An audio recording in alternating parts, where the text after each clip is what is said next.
Hello student, Anisha Varsha Salvi, your biology mentor. तो बच्चों, आज हम देख रहे हैं हमारे sexual reproduction in flowering plant में दूसरा पार्ट, जिसमें हम देखेंगे कि किस तरीके से माइक्रोस्पोरोजेनेसिस होता है, मेल गैमेटोफाइट का डेवलपमेंट कैसे होता है, एंथर डेवलपमेंट कैसे होता है, और साथ ही मेल रिप्रोडक्टिव ऑर्गन के बारे में भी आज हम देखने वाले हैं। इससे प्रीवियस वीडियो में हमने बात करी कि किस तरीके से फ्लावर जो है एक फैसिनेटिक रोल जो है अदा करता है, किसके अंदर, एंजियोस्पर्म्स के अंदर, कि किस तरीके से उसके 4 वॉल्स होते हैं, एसेसरी वॉल्स क्या होते हैं, असेंशियल वॉल्स क्या होते हैं, सबका अलग अलग रोल होता है, क्यों इंपॉर्टेंट होते हैं, सारी की सारी चीज़ें हमने प्रीवियस वीडियो में देख ली थी। तो आज हम स्टार्ट करते हैं हमारे मेल रिप्रोडक्टिव ऑर्गन के साथ। तो मेल रिप्रोडक्टिव ऑर्गन जो है वो है बेसिकली स्टैमिन। इसको देखने के लिए हम थोड़े से इसके स्ट्रक्चर पे जाएंगे, राइट।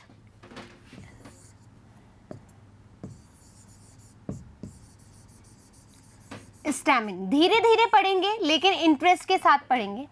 स्टैमिन है, इसको हम कहते हैं बच्चों माइक्रो स्पोरोफिल, ठीक है। स्टैमिन को हम दूसरे नाम से जाने तो हम कहेंगे माइक्रोस्पोरोफिल। क्यों कहेंगे माइक्रोस्पोरोफिल? क्योंकि जो मेल रिप्रोडक्टिव ऑर्गन है बच्चों, वो स्मॉल स्पोर्स को बनाता है। फिल यानी कि हम लीव्स की बात कर रहे हैं, राइट। कैसे है यहाँ पर माइक्रोस्पोर का निर्माण होगा, माइक्रोस्पोर का सिंथेसिस होगा। तो ऐसी मॉडिफाइड लीव, आपको याद है प्रीवियस वीडियो में हमने बोला था मॉडिफाइड शूट है, उसी में लीव्स जो वॉल्स बना रही थी, तो ऐसी लीव जो कि माइक्रोस्पोर को कैरी करती हो, क्या कहलाएगा? स्टैमिन। ये बात समझ में आ गई? क्या कहलाएगा? स्टैमिन कहलाएगा। क्लियर? स्टैमिन की यदि हम बात करें तो इसके पास जो है 2 पार्ट्स होते हैं, एक होता है एंथर और दूसरा होता है फिलामेंट, राइट। एंथर की हम बात करें बच्चों,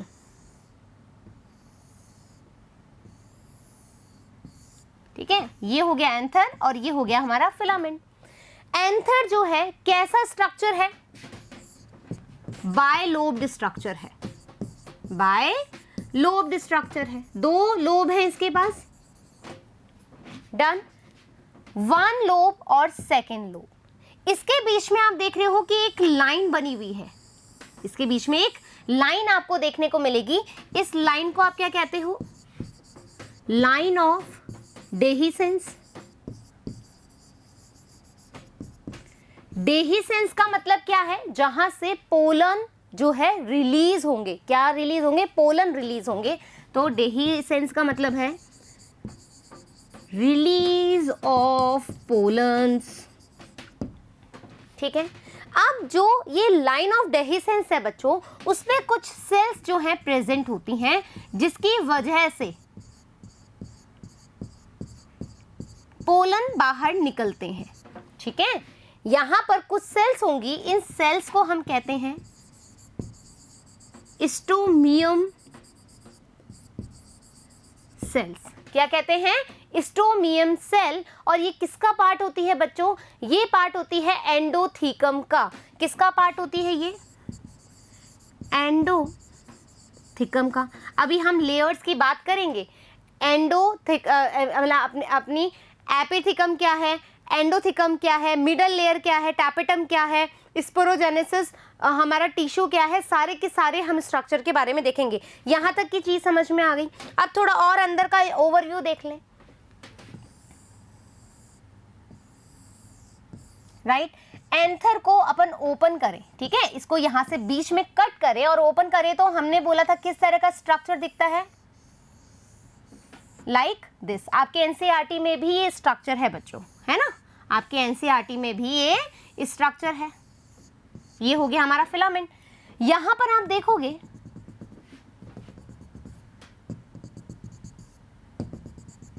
क्या है बच्चों, इसको हमने क्या बोला था प्रीवियस वीडियो में कि ईच लोब हैज 2 थिका, ठीक है। हमने बोला था ईच लोब हैज 2 थिका, 2 थैली नुमा संरचना होती है, और इन थिका के अंदर क्या प्रेजेंट होते हैं? इन थिका के अंदर होता है पोलन। क्या प्रेजेंट होता है? पोलन प्रेजेंट होते हैं इसके अंदर। और ईच लोब हैज 2 थिका, तो हमने क्या बोला था उसको? डायथिकस बोला था, हाँ या ना? डायथिकस बोला था। और जिस लोब में केवल एक ही थिका प्रेजेंट है उसको हमने मोनोथिकस बोला था। ये हमने प्रीवियसली बात कर ली है, बस थोड़ा सा ओवरव्यू दे रहे हैं ताकि आगे जब अपन चलेंगे तो चीजें इजी हो जाएगी। या जिस बच्चे ने पहले वाला वीडियो नहीं भी देखा है तो एटलीस्ट वो स्टेमिन से स्टार्ट भी करेगा तो भी चीजें क्लियर हो जाएगी। Is that clear? तो डायथिकस यहां तक अपन ने देख लिया। अब देखो बच्चों क्या होगा यदि हम बोले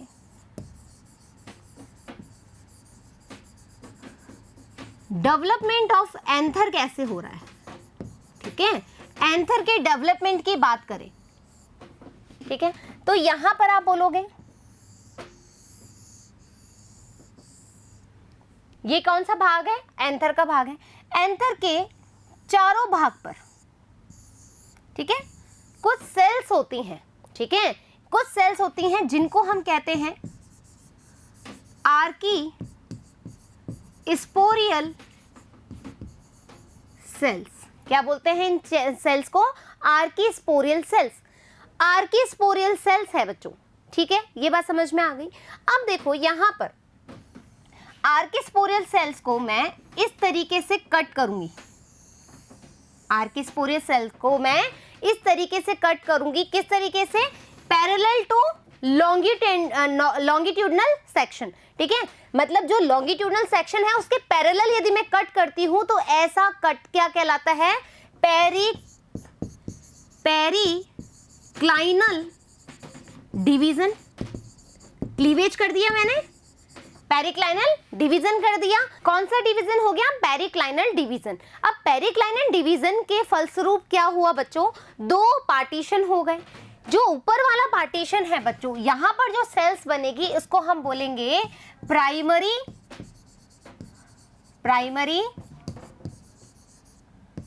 पैराइटल सेल्स। और जो नीचे की तरफ बनी है उसको हम कहेंगे प्राइमरी स्पोरोजीनस सेल्स। क्या बोलेंगे? प्राइमरी स्पोरोजीनस सेल्स हम इसको बोलेंगे। ये बात समझ में आ गई। एक और चीज समझ लो, यहां पर आपको पता है ये कैविटीज है हमारे पास। कैविटी कितनी कैविटी? 1 2 3 4। Cavity for what? जहां पर अपन को पता है कि स्पोर यहां पर रहेंगे, ठीक है, स्पोर्स प्रेजेंट होंगे, तो ऐसी कैविटीज को हम क्या बोलते हैं बच्चों? टेट्रा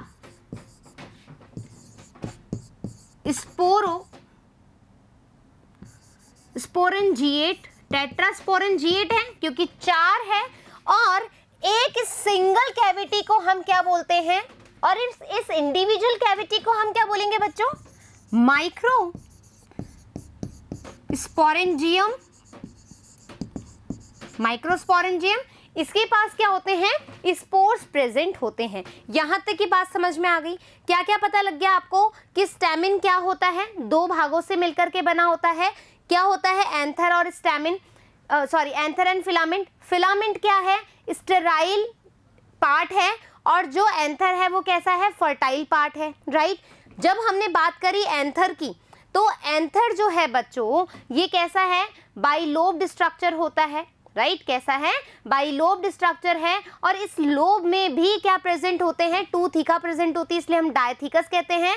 और जिस लोब में सिर्फ एक ही थीका प्रेजेंट होती है उसको हम मोनोथीकस कहते हैं। ये बात हमने करी। उसके बाद में हमने बोला ये चार हमारे पास कैविटी प्रेजेंट होती है, इसलिए हम इसको बोलते हैं टेट्रास्पोरेंजिएट, राइट। और यहाँ पर एक इंडिविजुअल कैविटी को हम बोले जहां पर स्पोर्स प्रेजेंट होते हैं उसको बोलते हैं माइक्रोस्पोरेंजियम। ये बात समझ में आ गई क्या? एक एक टर्म क्लियर दैट। चलो फिर हमने बोला डेवलपमेंट ऑफ एंथर कैसे होता है। एंथर को बनाने के लिए हमारे पास क्या है? आर्कीस्पोरियल सेल्स हैं, ठीक है। आर्कीस्पोरियल सेल्स के अंदर हमने क्या करवाया है? पेरिक्लाइनल डिवीजन करवाया है। पेरिक्लाइनल डिवीजन क्या है कि जब हम पैरेलल, किसके पैरेलल? लॉन्गिट्यूडनल सेक्शन के पैरेलल काटते हैं तो 2 बराबर भाग बढ़ते हैं। ऊपर वाला जो भाग होगा, ऊपर वाला जो पार्ट होगा, उसमें जो सेल्स बनेंगे उसको हम कहते हैं प्राइमरी पैराइटल सेल्स। और जो नीचे बनेंगे उसको हम बोलेंगे प्राइमरी स्पोरोजीनस सेल। यहां तक क्लियर हो गया? अब आ जाओ, एक बार यहां तक की रीडिंग लगा लेते हैं। Male reproductive organ, a stamen is the male reproductive structure of angiosperm. It consists of an anther and filament, right? The anther is bilobed and lobe enclosed 4 pollen sac, microsporangia. हमने बोला microsporangia, right? Each pollen sac contain number of pollen grains. सबके पास क्या है? Pollen grains present है। The 4 pollen sac in the dithecous anther appear to lie in 4 corners जिनको हमने cells बोला। And anther the typical anther is tetrasporangiate. क्या होगा? 1 2 3 4 tetrasporangiate. Monothecous anther is bisporangiate, और जिसके पास एक लोब में एक ही थिका होगा, ठीक है, तो एक ही थिका होगा तो वहां पर क्या होगा? ये जो स्पोरेंजियम है ये भी कैसे होंगे? 2 ही होंगे। तो ऐसी कंडीशन क्या हो जाएगी? Monothecous anther is by sporangiate. Clear? चलें आगे। Now epidermis. अब हमने क्या बोला था? Development of anther. हमने देखा डेवलपमेंट ऑफ एंथर। अब क्या होगा बच्चों? देखो,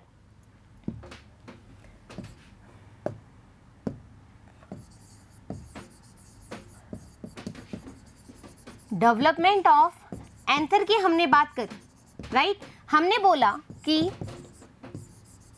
आर्की स्पोरियल सेल जो है उसमें हमने क्या करवाया? पेरिक्लाइनल डिवीजन करवाया। इस डिवीजन की वजह से क्या हुआ? हमारे पास 2 टाइप की सेल्स आ गई है। फर्स्ट है हमारे पास प्राइमरी पैराइटल सेल्स और दूसरी आई प्राइमरी स्पोरोजीनस सेल्स, राइट? यहां तक हमें समझ में आ गया। अब आगे की कहानी सुनो। Primary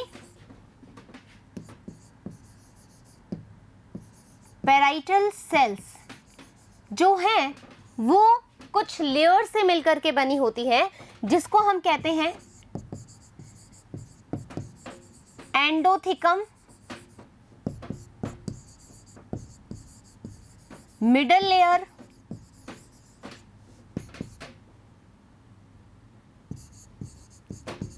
tapetum, right? ये किसमें पढ़ेंगे अपन? प्राइमरी पैराइटल सेल्स के अंदर। फिर हमने बोला था प्राइमरी स्पोरो जीनस सेल। इसके अंदर क्या पढ़ेंगे बच्चों? अपन पढ़ेंगे स्पोरो जीनस टिश्यू, राइट? ये बात समझ में आ गई? ये बात क्लियर हो गई? तो अब हमने क्या किया? जब हमने इस आर्की स्पोरियल सेल्स को देखा तो यहां पर आपको पता है कि जो हमारा एंथर है ये कुछ लेयर से मिलकर के बना है, कुछ लेयर से मिलकर के बना हुआ है। यदि मैं इसी सेक्शन को मैग्नीफाई करूं तो मेरे पास कुछ इस तरह का स्ट्रक्चर आएगा बच्चों।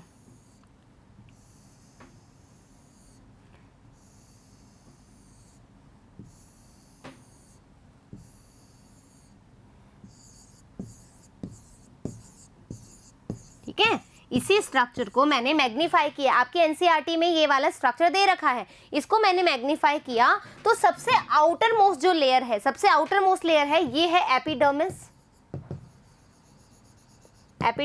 या फिर इसी को हम कहते हैं एपीथिका या एपिथिकम, राइट? जो अंदर वाली लेयर है एपिडर्मिस से जस्ट नीचे, इसको मैंने बोला एंडोथिकम। कहीं जगह हाइपोथिकम भी लिखा आ सकता है, डरने की बात नहीं है, ठीक है? फिर ये जो 3 लेयर्स या 4 लेयर्स की बनी हुई होती है इसको हम कहते हैं मिडल लेयर,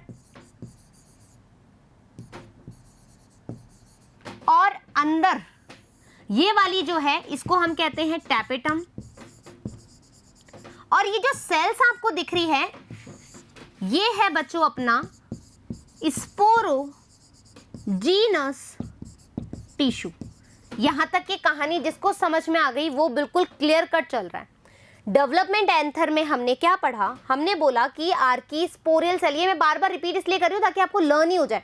आर्कीस्पोरियल सेल है, पेरिक्लाइनल डिवीजन हुआ, दो तरह की सेल्स बनी, जिसमें हमने प्राइमरी पैराइटल सेल्स में हम क्या पढ़ेंगे, एंडोथिकम, मिडल लेयर टैपेटम, और प्राइमरी स्पोरोजीनस सेल में हम पढ़ेंगे हमारा स्पोरोजीनस टिश्यू, राइट। फिर हमने बोला कि जब हमारा ये जो क्या है एंथर है, एंथर लेयर से मिलकर के बना है, एंथर का डेवलपमेंट बढ़ रहा है तो एंथर बहुत सारे लेयर से मिलकर के बना है।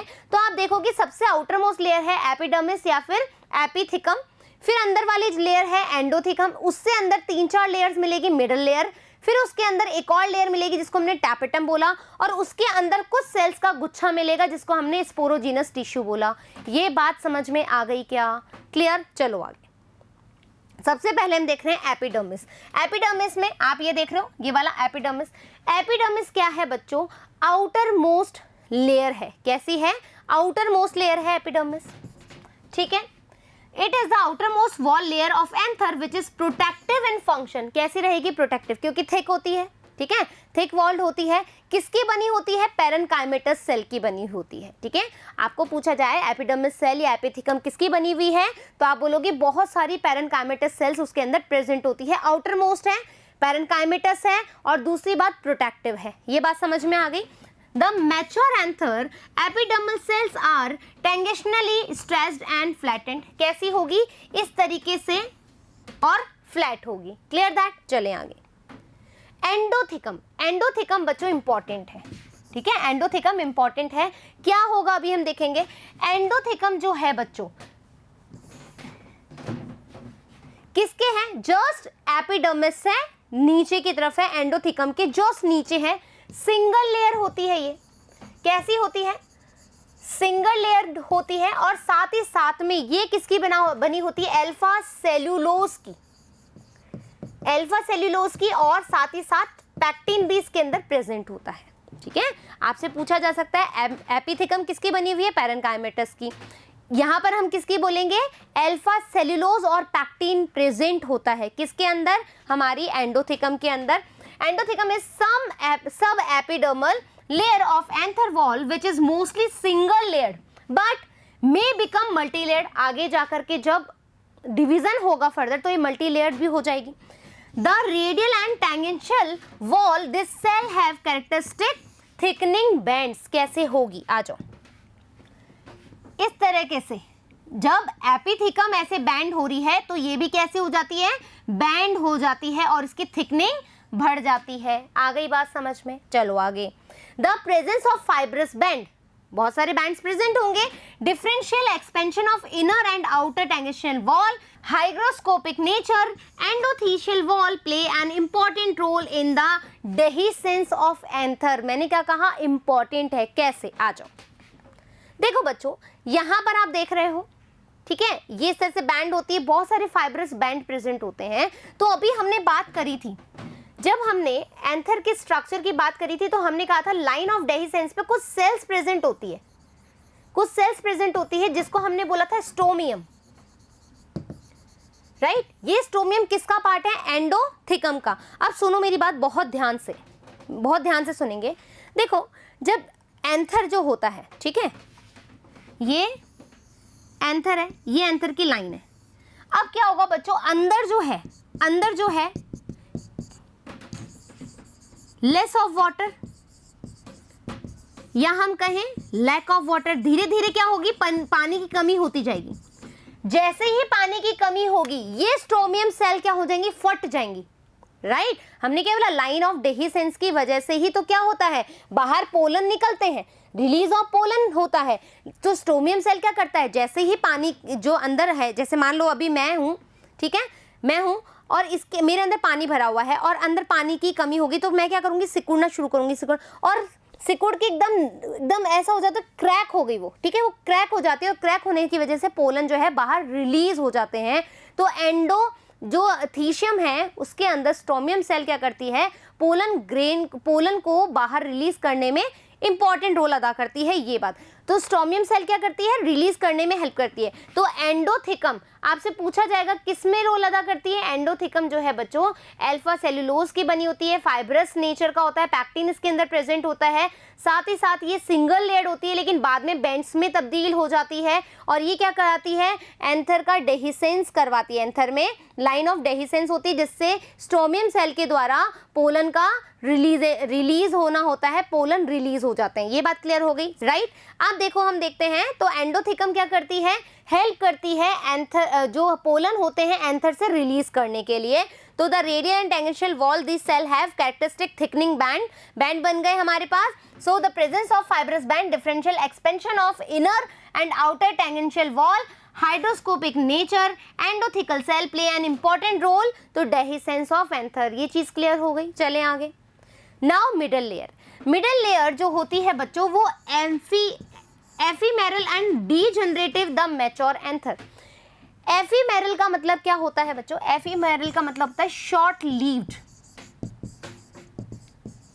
राइट, यानी कि जिसका लाइफ स्पैनिंग क्या है, बहुत थोड़ा सा है। क्यों है थोड़ा सा, क्योंकि अभी मैंने जस्ट बात करी एंडोथिकम की। एंडोथिकम क्या कर रहा था, स्टोमियम सेल के द्वारा उसको बाहर ब्रस्ट आउट करने के लिए हेल्प कर रहा था। बाहर जो है सेल्स जो पोलन जो है वो बाहर निकल रहे थे।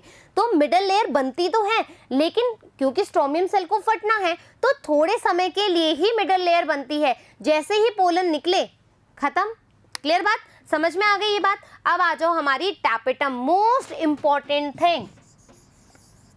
इसका जो है बहुत सारा रोल है बच्चों, ठीक है, बहुत सारा रोल है। It is the inner most layer of anther wall which completely surround the sporogenous tissue. अंदर की जो सबसे इनर मोस्ट लेयर है टैपेटम, और वो क्या करती है बच्चों, किसके सराउंड होती है, स्पोरोजिनस टिश्यू के सराउंड होती है। क्यों, क्योंकि स्पोरोजिनस सेल्स को क्या चाहिए, टिश्यू को क्या चाहिए, आपको न्यूट्रिशन भेजना होता है। और उस न्यूट्रिशन को कौन भेजता है, टैपेटम भेजता है। किसके पास होती है, मिडल लेयर के पास। जो मिडल लेयर है बच्चों वो न्यूट्रिटिव होती है। कैसी होती है, न्यूट्रिटिव होती है, ये ध्यान रखना। क्लियर, न्यूट्रिशन देती जाएगी खत्म होती जाएगी, न्यूट्रिशन देती जाएगी खत्म होती जाएगी। The cells of tapetum are relatively large, कैसी होगी, लार्ज होगी, सेंट्रीपिटली एक्सटेंडेड होगी, having a dense cytoplasm and prominent nuclei. क्या होगा इसके पास, आप देख रहे हो यहां पर, कलर चेंज कर लो बेटा, एक मिनट रुको। यहां पर आप देख रहे हो कैसी है, लार्ज है, न्यूक्लियाई है, बहुत सारा साइटोप्लाज्म है, बहुत सारा साइटोप्लाज्म है, विजिबल है टैपेटम, टैपेटम विजिबल है। क्लियर दैट, आ जाओ आगे। Tapetum provide nourishment to the developing microspore, secrete callase enzyme. क्या होता है इसके पास, देखो बच्चों, जो हमारी टैपेटम है ये क्या करती है, नरिशमेंट तो देती है। कैसे देती है, मान लीजिए ये सेल है, ठीक है, ये हमारी टैपेटम है, ठीक है, टैपेटम के पास क्या है, साइटोप्लाज्म है, ठीक है, टैपेटम के पास साइटोप्लाज्म है, साथ ही साथ इसके पास जो न्यूक्लियस है बच्चों, ठीक है, जो न्यूक्लियस है उसमें कैसी है, पॉलीप्लॉइड है। क्या मतलब हुआ मैम पॉलीप्लॉइड का, पॉलीप्लॉइड का मतलब होता है कि जैसे आप टैपेटम में देख रहे हो कि हमारे पास न्यूक्लियस प्रेजेंट है, न्यूक्लियस प्रेजेंट है। कई बार क्या होता है, क्यूबॉइडल सेल्स होती हैं, ये क्यूबॉइडल सेल्स होती हैं। आपको पता है कि प्रोफास के अंदर न्यूक्लियर मेम्ब्रेन क्या होती है, डिसअपियर हो जाती है, ठीक है। जब हमारा सेल डिवीजन होता है तो सिंथेसिस होता है, तो यहाँ पर न्यूक्लियर डिवीजन तो हो जाता है लेकिन साइटोप्लाज्मिक डिवीजन नहीं हो पाता है, जिसकी वजह से हमारी टैपेटम के पास क्या होता है, एक्स्ट्रा जीनोमिक मटेरियल होता है, पहली बात। और कई बार क्या होता है, सिंगल ही न्यूक्लियर मेम्ब्रेन होती है। कैसे होती है, सिंगल न्यूक्लियर मेम्ब्रेन है, ये सेल है, ये सिंगल न्यूक्लियर मेम्ब्रेन है और इसी के अंदर हमारे पास क्या हो जाती है, पॉलीप्लॉइड कंडीशन हो जाती है। क्यों, क्योंकि सेल डिवीजन के बाद जो क्रोमोसोम है डिवाइड करेगा, ये लो डिवाइड कर गया, लेकिन जो न्यूक्लियर मेम्ब्रेन है वो क्या हुई, डिसअपियर ही नहीं हुई, डिसअपियर ही नहीं हुई। तो यहाँ पर कैसी हो गई, पॉलीप्लॉइडी वाली कंडीशन हो गई। ये बात समझ में आ गई, ये बात समझ में आ गई। तो हमने जब प्रीवियस जो लेक्चर देखा था उसमें मैंने कहा था प्लांट के अंदर हम पॉलीप्लॉइडी पढ़ते हैं, क्लियर दैट, रेलेवेंट हो गया चीजें, कैसे रिलेट कर रही है ये बात समझ में आ गई। तो टैपेटम के पास पॉलीप्लॉइडी है, एक्स्ट्रा जीनोमिक मटेरियल भी है, तो ये आराम से क्या कर सकती है, खूब सारा नरिशमेंट दे सकती है। एक बात। अब दूसरी बात सुनो, यहाँ पर आपको लिख रहा है कैलेज एंजाइम और sporopollenin coated Ubisch body and pollen kit. इसका क्या मतलब होता है, आ जाओ। जो टैपेटम है बच्चों, ठीक है, वो दो तरीके से नरिशमेंट देती है स्पोरोजीनस टिश्यू को, ठीक है, दो तरीके से देती है। तो फर्स्ट तरीका जो है वो सिक्रीशन का है, ठीक है। सिक्रीशन कैसे करेगी, जैसे मान लीजिए ये टैपेटम है, ये टैपेटम है, तो ये क्या करेगी, अपना साइटोप्लाज्म में ही तो नरिशमेंट होता है, उसको भेजेगी कैसे, यहां पर वेसाइकल फॉर्म कर लेगी। ये क्या है, वेसाइकल, और इसके अंदर क्या है बच्चों, नरिशमेंट है, रिजर्व्ड फूड है। किसको देंगी, स्पोरोजीनस टिश्यू को। ये वेसाइकल इसके साथ फ्यूज हो जाएंगी और ये सारा का सारा मटेरियल फ्यूज हो गई, इधर आ जाएगा। तो ये जो बॉडीज हैं बच्चों, ये जो बॉडीज है, ये जो वेसाइकल है, इसी को हम क्या कहते हैं, यूबिस्क बॉडी कहते हैं। ये बात समझ में आ गई, क्लियर हो गई। और कई बार क्या होती है, कई बार क्या होता है, दूसरी तरीके से ये क्या करेंगी, टोटली ही जो इनकी मेम्ब्रेन है, जो इनकी मेम्ब्रेन है, मेम्ब्रेन, ठीक है, जो इनकी सही स्पेलिंग है ना, हाँ, मेम्ब्रेन है, वो क्या हो जाएगी बच्चों, डिसॉल्व हो जाएंगी, ठीक है, जो मेम्ब्रेन है वही डिसॉल्व हो जाएगी। तो मान लीजिए ये क्या है, टैपेटम है, टैपेटम है, ये पूरा का पूरा, ये पूरा का पूरा मेम्ब्रेन जो है डिसॉल्व हो जाएगा और इससे क्या होगा, सारा का सारा, ये रहा हमारा स्पोरोजेनस टिश्यू, स्पोरोजीनस टिश्यू है, और सारा का सारा एकदम से, जैसे नहीं कहते कि बादल फट गया हो, पूरा बादल ही फट गया और पानी नीचे, पूरा बादल फट गया और पानी नीचे। यहां पर हम क्या कर रहे थे, यहां पर हम कह रहे थे बूंद बूंद आ रहा है ना, थोड़ी थोड़ी बारिश हो रही है, यहाँ तो एकदम से बादल फटा और पूरा का पूरा बादल खाली। ये बात समझ में आ गई, नरिशमेंट कैसे देती है टैपेटम, ये समझ में आ गया, राइट। अब एक और बात, ये है हमारा कैलेज एंजाइम। कैलेज एंजाइम क्या है, देखो बच्चों, टैपेटम जो है, ठीक है, टैपेटम जो है वो नरिशमेंट तो देती ही है, ठीक है। नरिशमेंट के अलावा ये किसके लिए जिम्मेदार होती है, इसके पास होता है कैलेज एंजाइम। इसका क्या रोल होता है, जब अभी हम पोलन ग्रेन का स्ट्रक्चर पढ़ेंगे, कैलेज एंजाइम का क्या रोल होता है, जब हम क्या पढ़ेंगे, माइक्रोस्पोरोजेनेसिस पढ़ेंगे, तो आप देखोगे कि टेट्राड स्ट्रक्चर कैसे बनता है, ठीक है। माइक्रोस्पोरोजेनेसिस में टेट्राड स्ट्रक्चर कैसे बनता है, तो वहां पर ये कैलेज एंजाइम आपको काम आएगा, क्लियर दैट। स्पोरोपोलेनिन भी इसके पास होता है, क्या होता है, स्पोरोपोलेनिन। इन सब का रोल अभी जब हम पोलन ग्रेन, अभी स्पोरोपोलेनिन कहाँ देखेंगे हम, जब अपन पोलन ग्रेन का स्ट्रक्चर समझोगे तब आपको पता लगेगा जो आउटर मोस्ट लेयर होता है, एक्साइन जो होता है, वो किसका बना होता है, स्पोरोपोलेनिन का बना होता है। इसका बहुत मेजर रोल है बच्चों। तो टैपेटम जो है नरिशमेंट के अलावा और भी फर्दर वर्क करती है एंथर के लिए। इज दैट क्लियर, आ गई बात समझ में। चलो एक बार यहां तक रीड आउट कर लें, ये हो गया अपना, आगे चले। Sporogenous tissue, sporogenous tissue fills the whole interior of microsporangium, right? The cells of sporogenous tissue transform into pollen mother. अभी हम देखेंगे कि ऐसे PMC सेल बनती है and give rise to the microspore और pollen grains, right? चलें आगे, चलो अब हम देखेंगे माइक्रोस्पोरोजेनेसिस क्या होता है।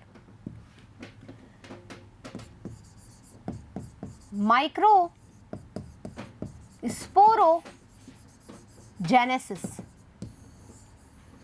अभी हमने बोला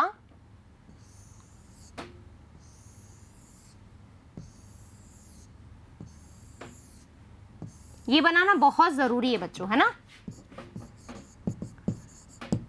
एपिथिकम, एंडोथिकम,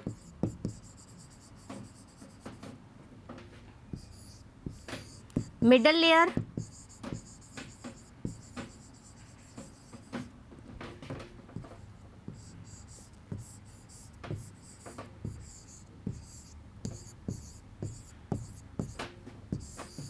टैपेटम,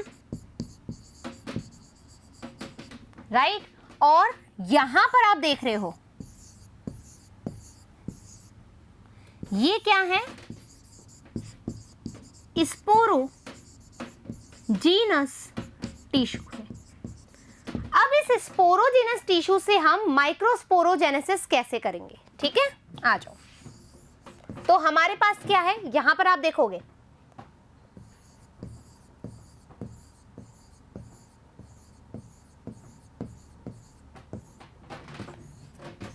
स्पोरोजीनस टिश्यू, इसके अंदर जो ये सेल दिख रही है आपको, ठीक है, ये जो एक सेल दिख रही है बच्चों, इसको हम कहते हैं मदर पोलन सेल। क्या बोलेंगे, mother pollen cell. Short form, प्यार का नाम है इसका PMC, पोलन मदर सेल, ठीक है, इसको हम कहेंगे पोलन मदर सेल। अब देखो इस पोलन मदर सेल कैसा होगा, 2n होगा, है ना। क्वेश्चन आया हुआ है प्रीवियस ईयर में, इनका सबका आपको पूछा जाएगा प्लॉइडी कैसी है, 2n है, n है, तो ध्यान रखना प्लॉइडी पूछी जाती है। तो आपसे पूछा जाए PMC कैसा है, 2n है, डिप्लॉइड सेल है, क्लियर दैट, PMC कैसा है, डिप्लॉइड सेल है। अब इस डिप्लॉइड सेल में, ठीक है, यहां पर अब इस PMC में आप क्या करवाओगे बच्चों, रिडक्शनल डिवीजन कराओगे। क्या होता है रिडक्शनल डिवीजन, यानी कि आप करवा रहे हो मियोसिस। मियोसिस से क्या हो जाएगा, आपको मिलेगा इस तरीके से,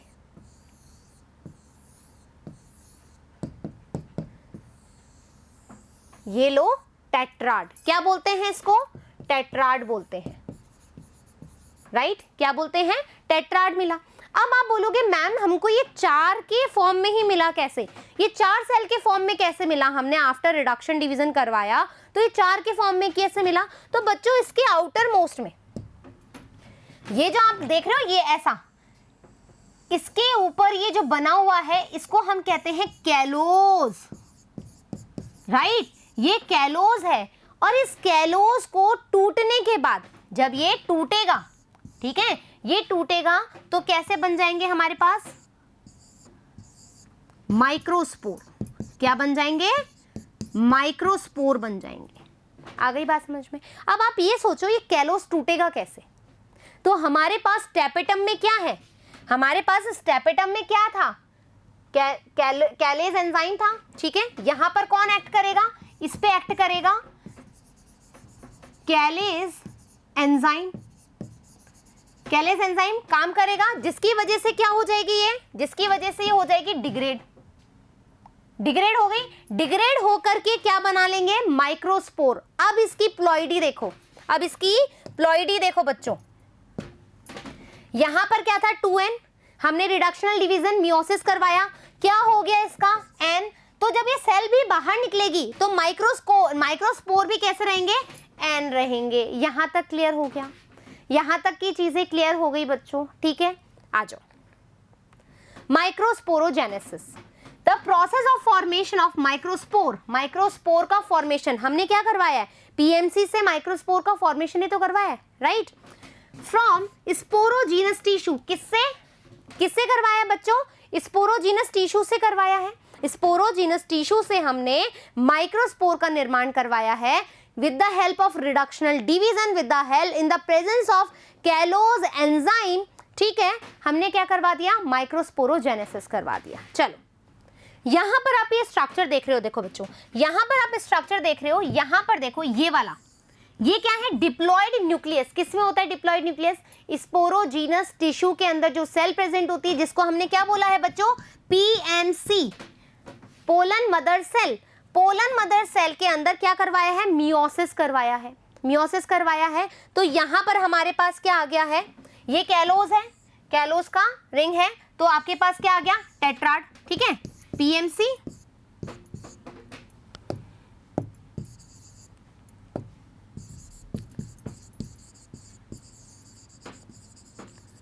स्पोरोजीनस टिश्यू, ठीक है, कैसा है, 2n है, कैसी है, 2n है। क्या करवा दिया है बच्चों, मियोसिस, क्या बन गया अपने पास, टेट्राड, कैसे है, एन है, फिर क्या बना है माइक्रोस्पोर, माइक्रोस्पोर है, कैसे है एन 1 2 3 4, क्लियर दैट। तो यहां पर मियोसिस करवाया, क्या आ गया माइक्रोस्पोर आ गया। तो यहां से जब इस हमारा स्पोरोजीनस सेल से आपने माइक्रोस्पोर का निर्माण करवाया, यहां से लेकर के, कलर चेंज करूं एक मिनट रुको, यहां से लेकर के यहां तक, इसको आपने क्या बोला है, इसको आपने बोला है माइक्रो स्पोरोजेनेसिस। क्या बोला आपने, माइक्रोस्पोरोजेनेसिस। अब देखो यहां पर बच्चों, अब जो हमारे पास माइक्रोस्पोर आया है उसमें फर्दर डिवीजन करवाया, उसमें फर्दर डिवीजन करवाया और यहां से हमने क्या बना लिया है, डेवलपमेंट ऑफ मेल गैमेटोफाइट। किसका डेवलपमेंट हो गया है, मेल गैमेटोफाइट का डेवलपमेंट हो गया। दोनों चीज समझ में आ गई क्या, दोनों चीज समझ में आ गई। ये भी फर्दर वही डायग्राम है कि हमने पीएमसी से, ठीक है, क्या बना लिया है, टेट्राड बना लिया है, क्लियर। चलो, द स्पोरोजेनस सेल्स में directly function as microspore mother cell. Direct किसका रोल अदा कर रही है, पीएमसी का कर रही है, ठीक है। इसमें फर्दर हम डिवीजन करवाएंगे, each PMC by meiotic division, reductional division give rise to a group of 4 haploid microspore, 4 haploid microspore क्या बन गया, tetrad. Aggregate of 4 microspore as refer to, क्या आ जाएगा, टेट्राड आ जाएगा। इन सम केसेस क्या होता है, कई बार माइक्रोस्पोर में केवल एक ही होता है ऐसा, ठीक है। In some cases 1 microspore is form from 1 pollen mother, एक पोलन मदर से एक ही माइक्रोस्पोर बनता है। कौन सी फैमिली है, ये है साइपेरेसी, क्लियर दैट। चलें आगे। Usually the arrangement of microspore in tetrad is tetrahedral और आइसोबाइलेटरल। अब ये जो टेट्राड है बच्चों, ये जो टेट्राड है इसकी भी कुछ फॉर्म्स होती हैं, आ जाओ देखें, ठीक है। कैसा है, यहां पर आप देखोगे ये कैसा है, टेट्राड है। टेट्राड कैसे है, देखो,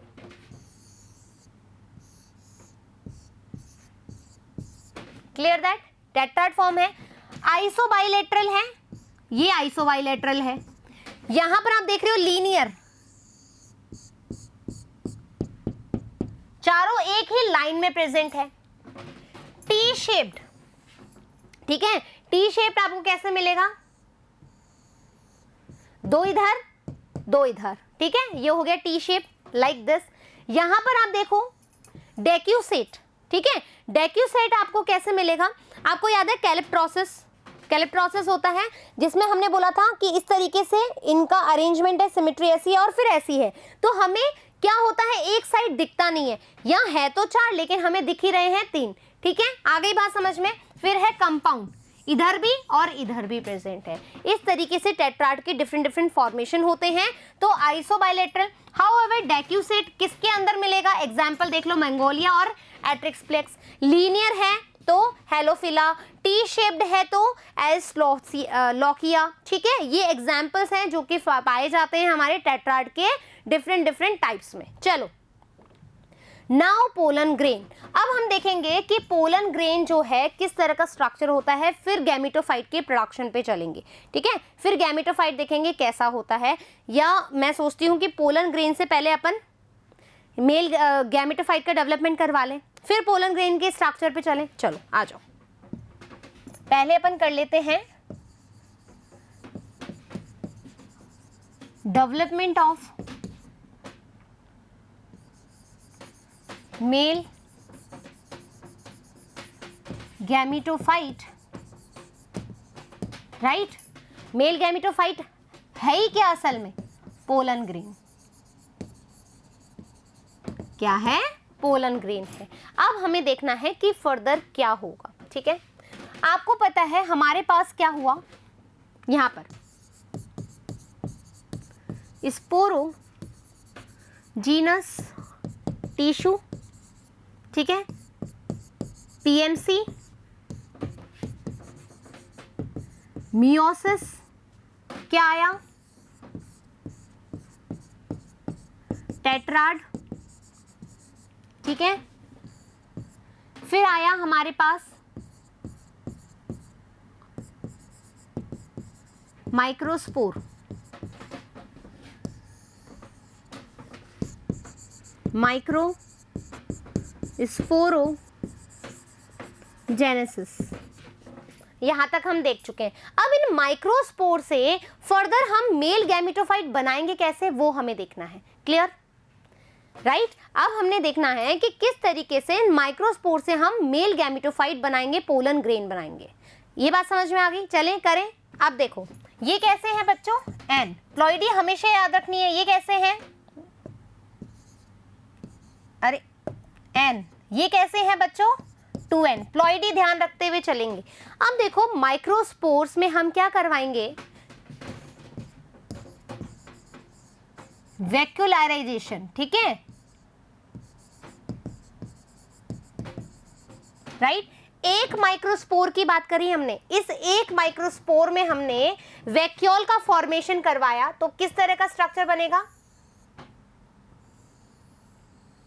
वैक्यूल न्यूक्लियस, लिख दूं इधर, न्यूक्लियस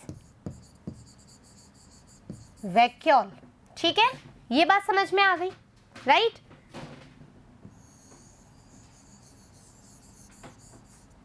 ये है एक्साइन और ये है इंटाइन। अभी इसके बारे में हम पढ़ेंगे जब पोलन ग्रेन का स्ट्रक्चर समझेंगे। ये बात समझ में आ गई। अब देखो यहां पर वैक्यूल के फॉर्मेशन के बाद आप करवाओगे इसमें माइटोसिस, यानी कि हम करवाएंगे इसके अंदर असिमेट्रिकल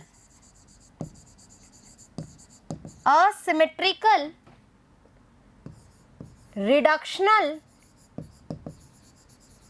डिवीजन, राइट। यानी कि आपने करवाया इसमें माइटोसिस, ठीक है, आपने करवाया माइटोसिस। इस माइटोसिस होने के बाद क्या हुआ बच्चों,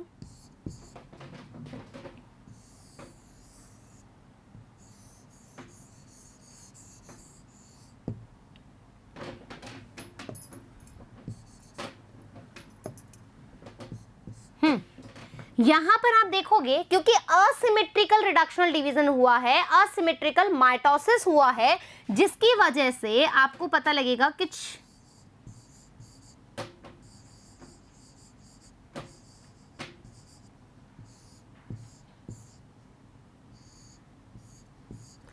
एक तरफ हमारे पास बड़े स्पिंडल फाइबर बनेंगे, एक तरफ छोटे बनेंगे, तो किस तरह की आएगी संरचना,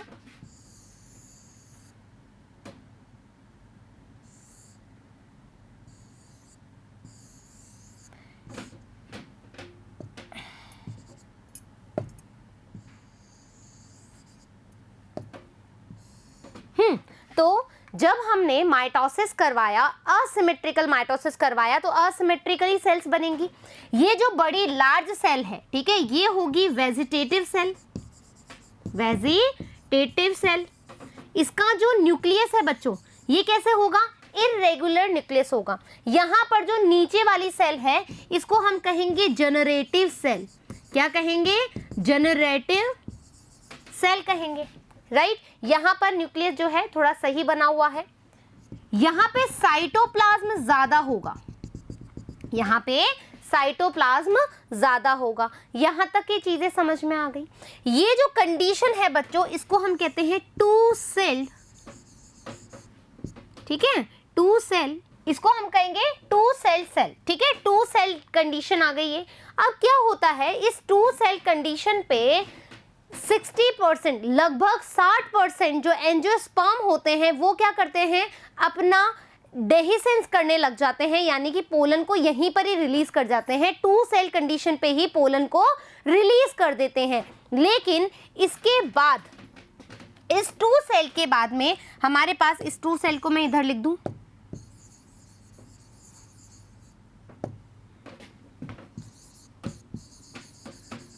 टू सेल मेल गैमेटोफाइट है ये,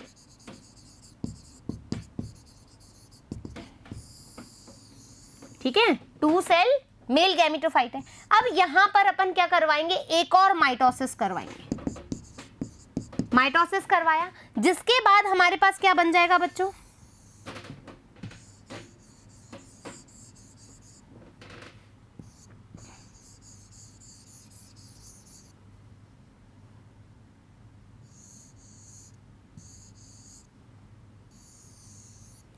क्या बन जाएगा, थ्री सेल्ड मेल गैमीटोफाइट,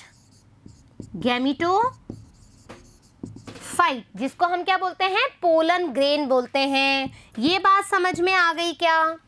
यहां तक की चीजें क्लियर है क्या बच्चों? आपने कर लिया है मेल गैमेटोफाइट, आपने बना लिया है, वहां पर 3 सेल मेल गैमेटोफाइट बना लिया है। यहां तक की चीजें क्लियर है। अब हम इसके बाद में देखेंगे पोलन ग्रेन का स्ट्रक्चर कैसा होता है। आ जाओ, देखो बच्चों, पोलन ग्रेन जो है 3 सेल्ड होता है, ठीक है, 3 सेल पोलन ग्रेन होता है। बाहर इसके इस तरह का स्ट्रक्चर होता है जिसको हम एक्साइन कहते हैं, इसको हम इंटाइन कहते हैं, ठीक है, एक्साइन और इंटाइन। जो एक्साइन होती है बच्चों, ये कैसी होती है, आउटर मोस्ट कवरिंग होती है, ठीक है, कवरिंग, हाँ, आउटर मोस्ट कवरिंग है तो सीधी सी बात क्या है, प्रोटेक्शन का काम करेगी, प्रोटेक्टिव लेयर होगी, ठीक है, प्रोटेक्टिव लेयर होगी। ये जो है बच्चों, ये किसी चीज की बनी हुई है जिसको हम कहते हैं स्पोरोपोलेनिन। याद करो, ये वर्ड हमने कहाँ पढ़ा था, टैपेटम में, स्पोरोपोलेनिन।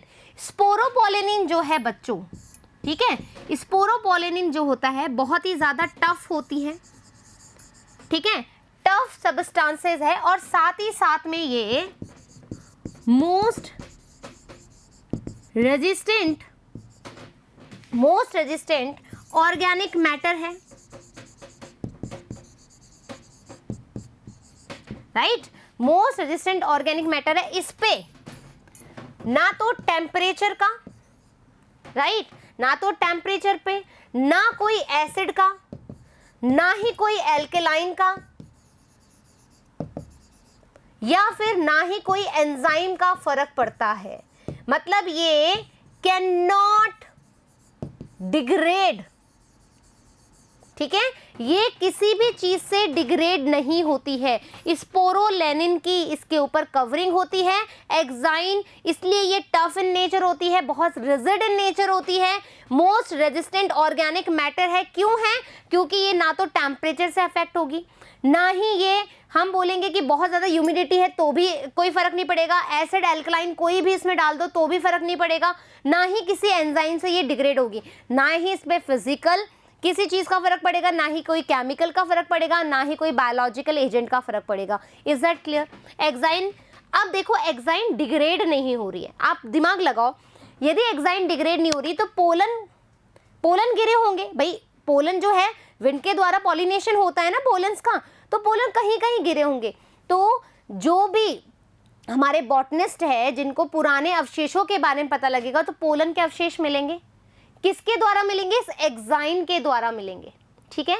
एक्साइन क्या है? हमारे लिए एक अवशेष की तरह काम करती है, जिसकी वजह से हम क्या कर सकते हैं, हमारी जो प्रिमिटिव टाइप का हमारा जो नेचर था, जो प्लांट्स थे, उनके बारे में हम पता कर सकते हैं। Is that clear?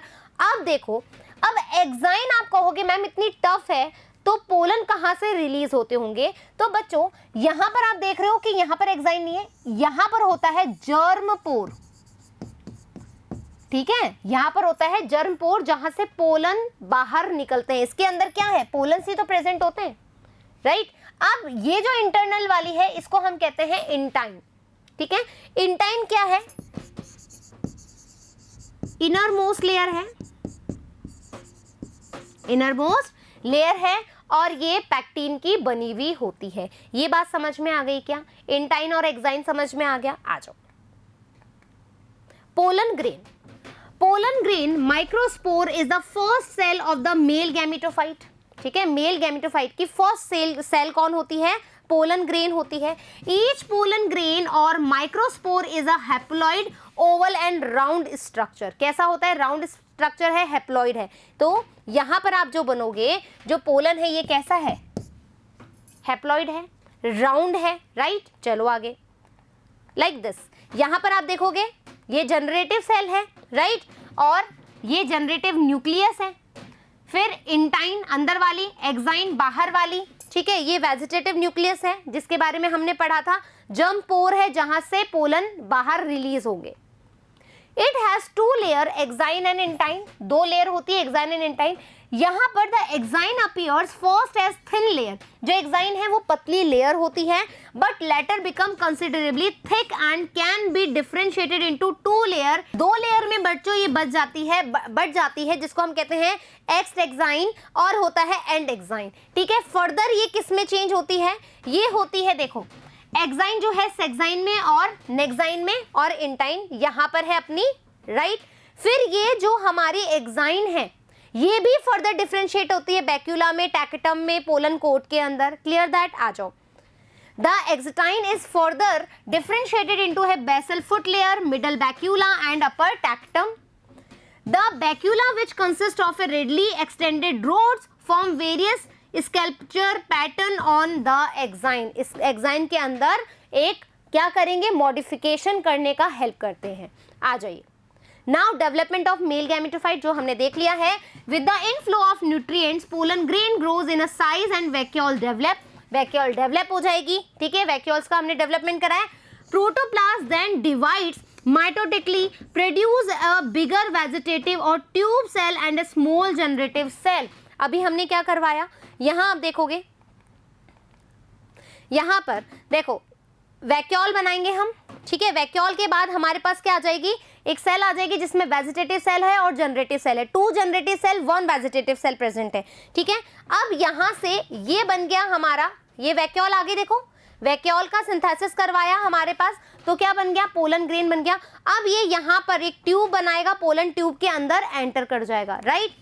चलो, स्मॉलर जनरेटिव सेल।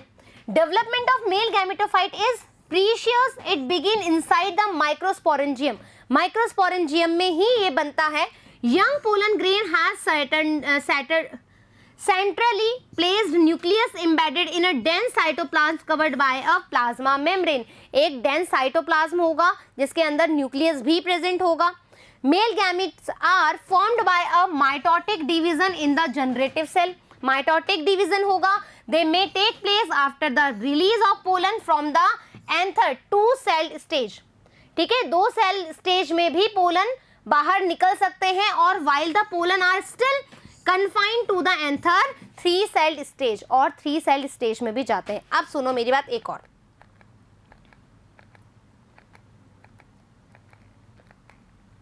देखो बच्चों, यहां पर हमने कहा था 2 सेल्ड स्टेज में भी पोलन जो है जाते हैं, लेकिन आपको पता है कि प्लांट्स के अंदर डायफर्टिलाइजेशन पाया जाता है, ठीक है। क्या पाया जाता है, डायफर्टिलाइजेशन। तो हमारे पास ये 2 सेल्स तो जरूरी है, 2 जनरेटिव सेल, 2 पोलन तो हमारे पास जरूरी है, तभी हम डायफर्टिलाइजेशन कर सकते हैं।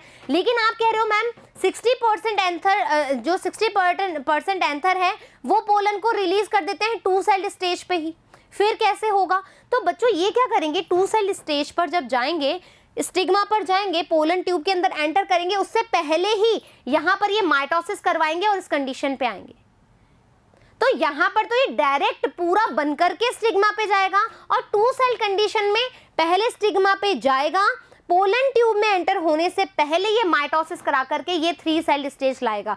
तो जो हमारा फर्टिलाइजेशन होगा वो तो इसी स्टेज के साथ होगा, ये ध्यान रखिएगा। कहीं आप सोचो कि 2 सेल में ही जाकर के पोलन के अंदर चले जाता है, कभी भी एक जनरेटिव सेल नहीं जाती, 2 जनरेटिव सेल जाती है, ये बात क्लियर। तो एक और बात आपसे पूछा जा सकता है, मेल गैमेटोफाइट के प्रोडक्शन के लिए आपने कितनी बार डिवीजन करवाया, तो आपने 1 टाइम तो मियोसिस करवाया और 2 टाइम आपने माइटोसिस करवाया। क्लियर, आ जाओ।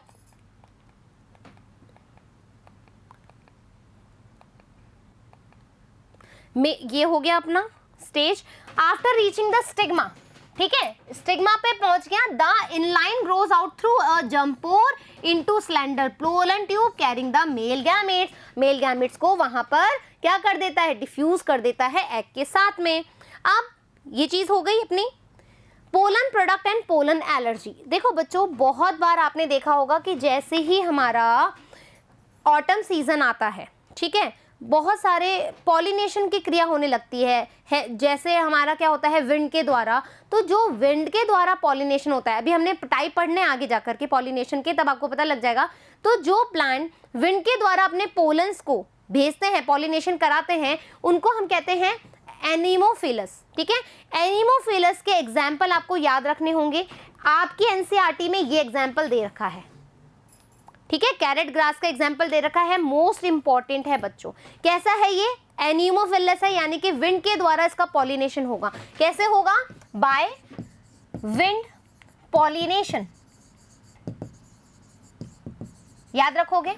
पोलन ग्रेन्स, इसकी वजह से जो विंड के द्वारा जो पोलन जाते हैं उससे बहुत ज्यादा पोलन एलर्जी होती है कुछ लोगों को, ठीक है। कैसे होगा, आंखों में जलन होगी, रेडनेस आ जाएगी इसके अंदर, बहुत ज़्यादा स्नीजिंग होगी, सांस लेने में दिक्कत होगी, ब्रीथिंग आप प्रॉपर नहीं कर पाओगे, रनी नोजेस हो जाएगी, आपकी जो रेस्पिरेटरी ट्रैक्ट है वो बहुत ज़्यादा इन्फेक्टेड हो जाएगा। तो ऐसी एलर्जी को हम बोलते हैं pollen allergy. Pollen grains of many species cause severe allergies and bronchial applications in some people often leading to chronic respiratory disorder, जैसे एस्थमा हो जाता है, ब्रोंकाइटिस हो जाता है, राइट। तो it may be mention that parthenium, अभी हमने बोला कैरेट ग्रास वीट के साथ में बेटो बहुत ज्यादा ग्रो होती है ये, ठीक है, वीट के साथ में ये बहुत ज्यादा ग्रो होती है। Came into India as a contaminant with imported wheat, जब गेहूं मंगाया गया तो उसके साथ में क्या आ गई, कैरेट ग्रास आ गई, जो कि क्या है, एक तरह से पोलन एलर्जी करने के लिए बहुत ज्यादा कारगर मानी जाती है। Has become ubiquitous the occurrence and the causes pollen allergy. अब देखो, ये तो हमने देखा साइड इफेक्ट पोलन ग्रेन का। अब क्या जो पोलन होते हैं वो हमारे लिए अच्छे भी होते हैं, बिल्कुल। पोलन्स के अंदर, ठीक है, पोलन ग्रेन जो हैं वो बहुत सारे न्यूट्रिएंट्स होते हैं उसके पास। क्या होते हैं, पोलन ग्रेन के पास बहुत सारे न्यूट्रिएंट्स होते हैं, जैसे कि शुगर है, मिनरल है, अमीनो एसिड है, एंटीऑक्सीडेंट है। इसी वजह से क्या हो गया है, ऐसा माना जाता है कि चूंकि पोलन ग्रेन के पास बहुत ज़्यादा न्यूट्रिटिव वैल्यू होती है, तो इसके लिए जो एथलीट्स होते हैं, राइट, जो एथलीट्स होते हैं उनको मेडिसिन के तौर पर ये दी जाती है, ठीक है। It has become a fashion in recent year to use pollen tablet as food supplements. It in Western countries, a large number of pollen product in the form of tablets and syrup are available in the market. Market में available है। Pollen consumption has been claimed to increase the performance of athletes. इसलिए athletes को दिया जाता है क्योंकि performance में increment होता है, उनकी energy increase होती है। And race horses, जो घोड़े दौड़ने में पार्टिसिपेट करते हैं, जिनकी रेसेस में पार्टिसिपेट करते हैं, उनको भी पोलन टैबलेट दी जाती है। ये बात समझ में आ गया। अब सुनो कुछ इंपॉर्टेंट बातें। ये अब हमारे पास क्या है, पोलन की वाइबिलिटी। वाइबिलिटी यानी कि वो जिंदा है या नहीं है। आप कैसे देखते हो किसी सेल को जिंदा, उसके अंदर साइटोप्लाज्म हो, ठीक है। यदि साइटोप्लाज्म है दैट मीन्स पोलन वाइबल है, यदि साइटोप्लाज्म नहीं है तो वाइबल नहीं है, ठीक है। ये हो गया। वाइबिलिटी किस पे डिपेंड करती है, टेम्परेचर पे डिपेंड करती है, प्रिजर्व फूड पर डिपेंड करती है, ह्यूमिडिटी पे डिपेंड करती है, ठीक है। अब देखो बच्चों, हमें क्या होता है कि हमें देखना है कि जो पोलन हमने लिया है, पोलन ग्रेन जो लिया है, वो वाइबल है या नहीं है। उसको करने के लिए हमने एक टेस्ट लगाना होता है, एक केमिकल टेस्ट है जिसका नाम है ट्राइफेनाइल टेट्राजोलियम क्लोराइड, TTC भी हम इसको प्यार से बोलते हैं। क्या होगा बच्चों, ये जो रिएजेंट है, मान लीजिए आपने पोलन लिया, ठीक है, पोलन लिया, बहुत सारे स्लाइड पे डाले और उस पे एक ड्रॉप आपने TTC की डाली। यदि जो पोलन रेड कलर के आपको माइक्रोस्कोप में दिखेंगे, जो पोलन रेड कलर के आपको माइक्रोस्कोप में दिखेंगे, वो वाइबल है। क्यों मैम, क्यों रेड कलर दे रहा है, क्योंकि TTC साइटोप्लाज्म के साथ रिएक्ट करता है और कैसा कलर देता है, रेड कलर देता है। तो रेड कलर दे रहा है, दैट मीन्स वो वाइबल है। ये बात समझ में आ गया। अब हमारे पास क्या है, देखो, जो वाइबिलिटी है, ठीक है, वाइबिलिटी है एक पोलन की, मतलब पोलन पॉलिनेशन कर रहा है तो उसकी वाइबिलिटी होती है। तो सीरियल्स की हम बात करें तो वो वाइबिलिटी कितनी है, 30 मिनट है, ठीक है। ये LSR आपके एनसीईआरटी में फैमिली दे रखी है। यदि हम एलएसआर की बात करें, एलएसआर का मतलब क्या है, जैसे हम बोल रहे हैं Leguminaceae family, Solanaceae family, Rosaceae family, वहां पर हम देखेंगे कि जो वायबिलिटी पाई जाती है वो सेवरल मंथ्स या फ्यू मंथ्स की होती है। अब देखो हम क्या करते हैं, क्या हम ट्रांसपोर्ट करते हैं, जैसे आप कुछ लोग एक्सपेरिमेंट करते हैं, रिसर्च करते हैं, तो और जैसे हम कहते हैं कि कुछ अच्छी ब्रीड्स हैं उनको हमें उगाना हो तो हमें पोलन का ट्रांसपोर्ट कराना होता है। तो क्या हम पोलन को या पोलन ग्रेन को प्रिजर्व भी कर सकते हैं? यस, बिल्कुल कर सकते हैं। इसको हम कहते हैं क्रायो प्रिजर्वेशन। आपकी एनसीईआरटी में लिखा हुआ है बैंक्स में हम रिजर्व कर सकते हैं, तो वो बैंक में जो रिजर्व करने का तरीका है उसको हम कहते हैं क्रायो प्रिजर्वेशन। क्या होता है क्रायो प्रिजर्वेशन पे, जब आप पोलन ग्रेन को -196 डिग्री पर रखते हो एट अ लिक्विड नाइट्रोजन, उसी को ही हम क्रायो प्रिजर्वेशन कहते हैं। तो इस तरीके से हमने क्या देखा, मेल रिप्रोडक्टिव ऑर्गन के बारे में बात करी, किस तरीके से माइक्रोस्पोरोजेनेसिस होता है, मेल जो गैमीटोफाइट है उसका डेवलपमेंट कैसे होता है, पोलन एलर्जी क्या होती है, पोलन प्रोडक्ट कैसे होते हैं, पोलन की वायबिलिटी कैसे चेक की जाती है, क्रायो प्रिजर्वेशन क्या होता है, सारी की सारी चीज़ें हमने देख ली है बच्चों। आई होप कि ये टॉपिक आपको बिल्कुल क्रिस्टल क्लियर हो गया है। इसके बाद हम जाएंगे female reproductive organ of flower, right. तो जल्द ही मिलेंगे नेक्स्ट पार्ट के साथ, जब तक थैंक यू।